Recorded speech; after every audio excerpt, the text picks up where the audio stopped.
বাচ্চাদের আবদারে চলে এলাম কাচ্চি রান্না করতে। তো খাসি না, আজকে কাচ্চি রান্না করব মুরগি দিয়ে। দুটা মুরগি নিয়ে নিলাম, প্রায় 2 কেজির মতো। সেই সাথে রাঁধুনি রেডিমিক্স কাচ্চি বিরিয়ানির মশলা তো আছেই, যা আমাদের রান্নাকে একদম সহজ করে দিয়েছে। মুরগির মাংস ভালো করে ধুয়ে প্রথমে বেশ কিছুটা লবণ দিয়ে মেখে রেখে দিয়েছিলাম।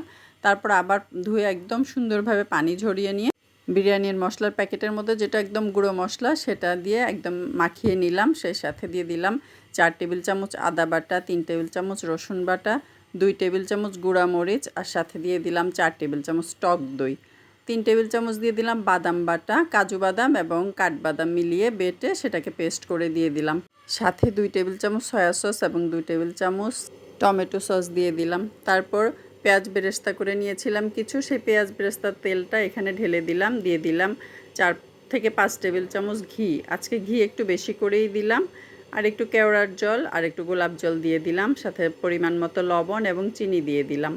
চিনি দিয়ে একটু, আমি অবশ্য মশলা মাখানোর পরে মুখে একটু টেস্ট করে দেখি, যদিও সবাই বলবেন কাঁচা মশলা কি টেস্ট করেন।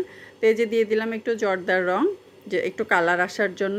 আর আলু আমি ভেজে রেখেছিলাম একটু জর্দার রং এবং লবণ দিয়ে হালকা করে ভেজে রেখেছিলাম, সে আলুগুলো দিয়ে দিলাম। সাথে 3 পোয়া পোলাও চাল আমি ধুয়ে পানি ছড়িয়ে রেখে দিয়েছি। পাতিলে অনেকখানি পানি গরম করতে দিয়ে দিলাম।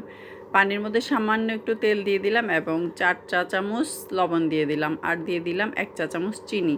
কাচ্চি বিরিয়ানির মশলার প্যাকেটে 2টো প্যাকেট থাকে, একটাতে গুঁড়ো মশলা থাকে আর একটাতে থাকে আস্ত মশলা। সেই আস্ত মশলার প্যাকেটটা এখন এই পানিতে দিয়ে দেব।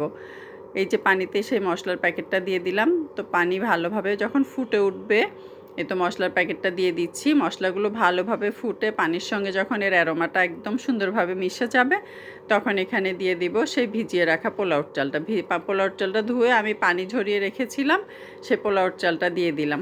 পোলাওর চালটা যখন 80% সেদ্ধ হয়ে যাবে, অর্থাৎ হাতে আঙ্গুলের মাথায় নিয়ে চাপ দিয়ে দেখবেন যখন ভেতরে শ্বাসটা থেকে যাবে, তখন আমরা যেভাবে ফ্রাইড রাইস রান্না করা চালটা রেডি করি ঠিক সেভাবেই ততটুকুন সেদ্ধ হলেই আমরা পোলাওর চালটা পানি থেকে ছেঁকে তুলে ফেলবো। তারপরে এই যে ম্যারিনেট করা মাংসের উপরে পোলাওর চালটা ছড়িয়ে দিলাম।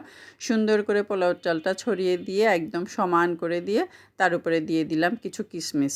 কিশমিশ দেওয়ার পর মনে পড়লো চালটাকে আমি সুন্দর করে ছড়িয়ে দেই নাই, তাই চালটাকে একটু চামচ দিয়ে সুন্দর করে সমান করে দিলাম।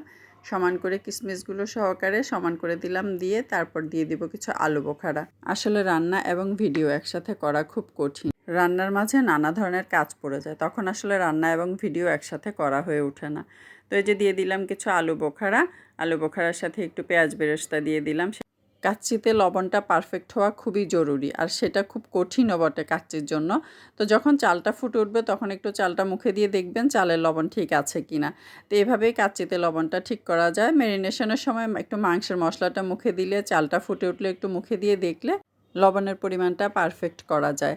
চালের উপর কিছু ঘি ছড়িয়ে দিলাম, আর চাল সেদ্ধ করা পানি থেকে 250 গ্রাম পানি নিলাম, নিয়ে সেখানে 5 টেবিল চামচ গুঁড়ো দুধ মিলিয়ে সে সাথে 1 চা চামচ চিনি দিলাম, দিয়ে সেটা কাচ্চির উপর ছড়িয়ে দিলাম। আর দিয়ে দিলাম একটু রং ছিটে কিছু কাঁচামরিচ ছড়িয়ে দিলাম। এখন আমি এটাকে ফয়েল পেপার দিয়ে মুড়িয়ে দিব। পাতিলটাকে ফয়েল পেপার দিয়ে মুড়িয়ে দিলাম, মুড়িয়ে উপরে ঢাকনা বসিয়ে দিলাম। ভালোভাবে চেপে ঢাকনাটা বসিয়ে দিয়ে এই পর্যায়ে চুলার আগুন একদম হাই হিটে থাকবে।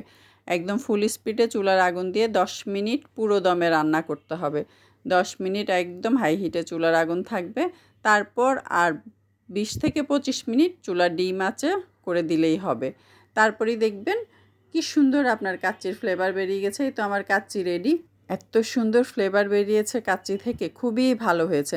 মাংসের ম্যারিনেশনের জন্য মাংসের ভেতরে, হাড়ের ভেতরে পর্যন্ত মশলা লবণ সব কিছু এত পারফেক্টলি চলে গেছে যে আজকে খেতে খুবই ভালো লেগেছে।